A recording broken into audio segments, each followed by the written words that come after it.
Coach Corey Wayne, and this is my video coaching newsletter. And the topic of this newsletter is going to be confused about the perfect woman. Well, this tends to be kind of hard for some guys. I mean, it was never been hard for me because I always know what I want. But for some guys, they're scratching their head when I say, write down what you really ideally want in a woman if you could have it any way you want it. A lot of guys get tripped up by their own limiting beliefs that say, nah, I can never have a chick that's really fucking hot. It's got gorgeous silk-like dark brown, beautiful tan skin, or she's in great shape because she works out all the time, or she's drop-dead gorgeous and looks like a supermodel, or date a woman that's gorgeous and great shape and she's healthy and she makes 5 times what I make. I mean, guys that are just finding out about this stuff and are applying it, I mean, to think about those things like, no, I can't write that down because a girl like that would never want me. And so they psych themselves out and they run themselves around in a circle going, I can't figure out what I really want. It's because 9 times out of 10, they're too afraid to ask for what they want or to write it down because deep down they just don't think that they deserve it. And when you apply what I teach, the stuff I talk about in my book, what you realize is that this stuff is really easy, especially when you start interacting with women that you got a chance with, because for most guys that are just finding out about my work, most of their interactions with women, they're either interacting with women that they got no chance with, or they're interacting with women they got a chance with, and then they're blowing it because they don't know what to say, or they don't know how to act or interact with women. So I got an email here from one of my new coaching clients who's scratching his head going, I'm kind of having a hard time coming up with what I want in the perfect woman. And he says, I'm having trouble figuring out the rest of my goals and the perfect woman. I have lists written out, but it seems like I'm kind of stuck finishing them. For the perfect woman, I have a list, but it's hard to figure out what the top qualities are the most important ones.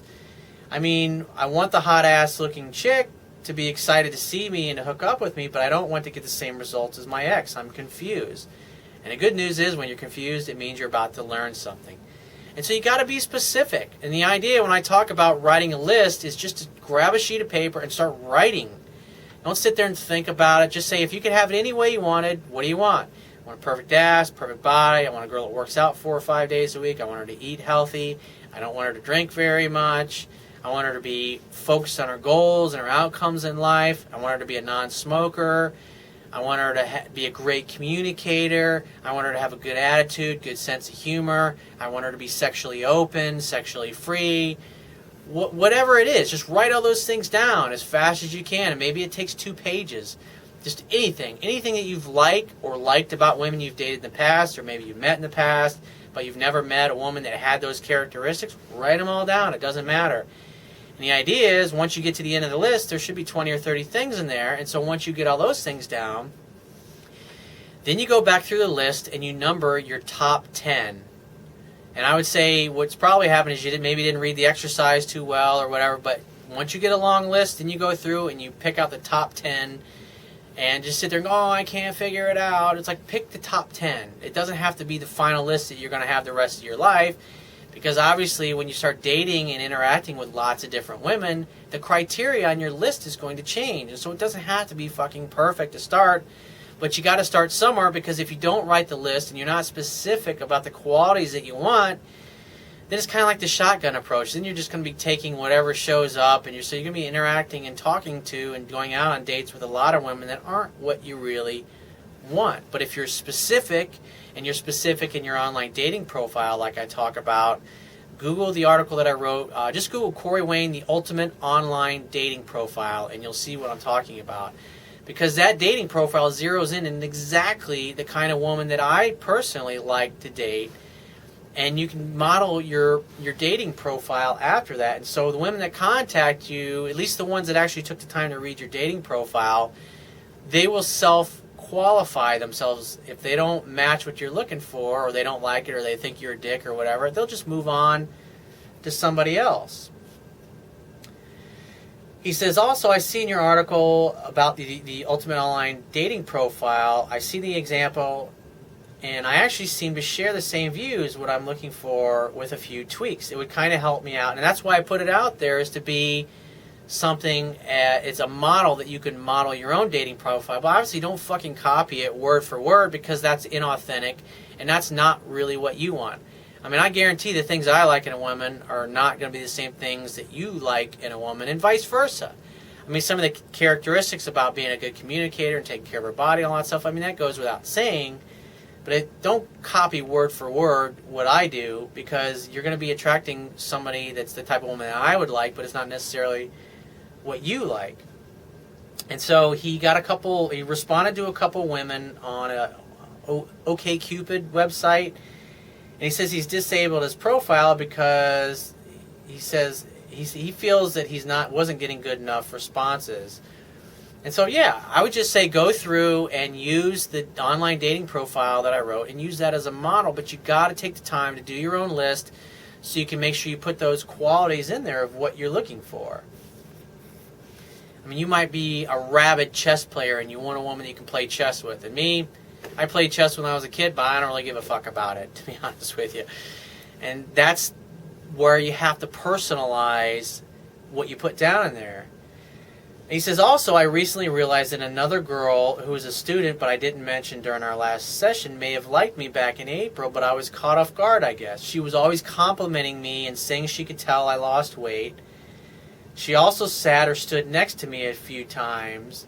And she also even invited me to come drinking with her and a few others from our class. And I would say, yeah, those are signs that she wants to hang out with you. She wants to spend time with you. She wants to see what you're like in a social setting. And when those kinds of things happen to most guys, it's like, you know, especially if they haven't read my book or they're just finding out, it's like it doesn't click. They're like, it can't be that fucking easy. There's no way. And so guys think, no, it's got to be hard. I got to go and chase a woman like all the movies and the TV shows think. I got to want this girl, but she's probably going to be not that interested in me. And so when you've been literally brainwashed, when you've watched thousands and thousands of TV shows and movies that show men chasing women who are ignoring them or who are involved with some other dude and they're paying no attention to them. And eventually, if you just want them enough and you like them enough, eventually they'll fall for you. When something like this happens, when a girl's like, hey, why don't you come and meet us out for drinks, or she's bumping you or touching your arm or she's asking you personal questions, they're like, if you don't know what to look for, when those things happen, you're just going, oh, there's no way that girl could like me. There's absolutely not. It's like, no, I got to go pursue this girl in the other end of the classroom who won't even look at me because I think she's really pretty. And we become conditioned emotionally to think and to feel that way. And when things like this happen, like my client's talking about, it's like completely, it's just, I mean, it goes right over your head. Like, nah, there's no way that girl could like me. Because that would be too easy. And it really is that easy when you know what to look for and you know how to show up as your best self, but not portraying or exhibiting any signs of weakness. And he says, let's see here. And this particular girl, apparently she's got a boyfriend now. And I say, yeah, a missed opportunity. And more than likely, she probably just figured that you didn't like her. And since she's got a boyfriend, well, it's kind of too late. You blew your chance. He says, we're supposed to have another competition with a potluck. I guess everybody from class is getting together. She's supposed to bring her boyfriend with her to meet all of us. But see, it's like now you're interested because she's got a boyfriend and she's unavailable. And that should tell you something about your thinking. When she wanted you and she was open, you thought to yourself, oh, there's no way that I could have her. But now that she's got a boyfriend and she's unavailable, oh, well, you know, I screwed up in the past, so, well, now I got to chase this girl that's got a boyfriend. And he says, it kind of bums me out a bit because I might have had a chance. I say, yeah, you did have a chance, dude. And this is why it's so important that when you're interacting with a woman and she shows indicators of interest, that you ask for the phone number right then and there and on the spot, and then you make a date. Because when you wait too long, they think that you're not interested, or they get hooked up with some other dude, and then you miss your opportunity. But you got to be careful about this. And you gotta learn to recognize these signs of your own psychology and your own belief system and how it's affecting you. See, when she was available and she wanted you, you ran around in circles basically going, she can't want me. And now she's got a boyfriend, you're like, oh yeah, she definitely wants me. I mean, think about that. It's like you're chasing what's unavailable. He says, but what's kind of funny is that there's this other girl in our class that said she was surprised that she had a new boyfriend. And supposedly she was fed up with the men that she was meeting back in April and May.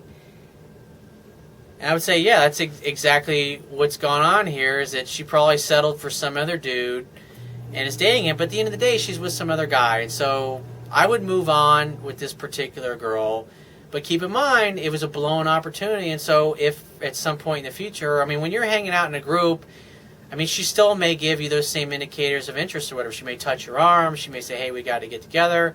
And that's when you can say, hey, if you need help with that class or you need help studying, just reach out to me, shoot me a text, and maybe we can get together and meet up and I'll help you or whatever. You just throw out your phone number like that. And then she texts you, hey, I was just calling to see what you're doing. And she probably won't bring up anything about what you originally gave her your number about, or because if she likes you and you offer her your number, and just say, hey, yeah, shoot me a text when you know she doesn't have it. If she really likes you, she's going to pull out her phone and go, what's your number? And then when she texts you, you got to be ready for it. And so when she texts you, she'll probably text you about some innocuous thing that's 9 times out of 10 is not related to what you said. Hey, give me a call or reach out to me about this particular subject. She'll just probably reach out and say, hey, how are you? What are you doing? What are you up to? And after 2 or 3 texts back and forth, if she hasn't brought up getting together, then you just send a simple text like, hey, so I assume you want to get together, so I suppose you want to get together, ? And then send that. And when she said, yeah, then you just simply go into making definite plans, meet out someplace for drinks or whatever, and talk about whatever it is that you want to talk about. If she brings up school, tell her to bring your books and throw your shit in your car and have it with you in case she brings it up. And then just meet out and hang out and have drinks and see where it goes, see where the conversation goes. Make sure she does 70 to 80% of the talking by asking questions and getting her to talk about herself and what she's been up to. And when she touches your hand or touches your arm or she asks you who you're dating, you just say, well, nobody in particular, but hey, I'm dating a few different women, but hey, I always got room for one more. And if she's touching your arm and she's asking you all these personal questions and maybe you're playing pool together or something like that and she's bumping into you, you just put your arm around her, especially if she's standing too close, and you just look at her and say, I think you just need to get it over with and kiss me, sweetheart. And then just pull her into you with your arm. Because the only reason she's standing so close to you and touching you is because obviously she likes you. And you don't need to bring up the boyfriend at all. Don't even mention that. And if she does bring up, it's like, I don't give a shit about him. He can keep you busy when you're not with me. That's the best line to use when a woman throws a boyfriend thing in your face. So if you have a question that you want to ask me, or there's a topic you want me to cover in a future video newsletter, go to my website, click the Contact Me tab on the left-hand side of your screen, send me 1 to 2 paragraphs max detailing your questions, your situation, or your challenges, and just give me several days to get back to you with a response, because I get a lot of email from the internet. And if you got a question or you want to talk to me specifically, the quickest way to get my help is to book a paid phone coaching session. And you can do that by clicking the Products tab at the top of your screen and just follow the instructions. And I will talk to you soon.